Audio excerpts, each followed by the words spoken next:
ബില്വമംഗലത്തിന് പൂജയ്ക്കൊരുക്കാൻ അങ്ങെല്ലാ ദിവസവും ചെല്ലുന്നു. ബില്വമംഗലത്തിന് പൂജയ്ക്കൊരുക്കാൻ അങ്ങെല്ലാ ദിവസവും ചെല്ലുന്നു.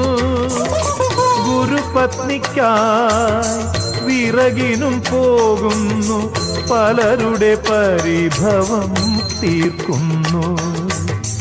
അതു കഴിഞ്ഞാൽ പിന്നെ കൃഷ്ണാട്ടം കാണുന്നു.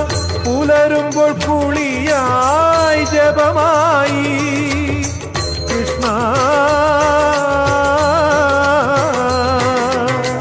തോറ്റു ഞാൻ ഭഗവാനെ, ഹരികാംബോജി രാഗം പഠിക്കുവാൻ ഗുരുവായൂർ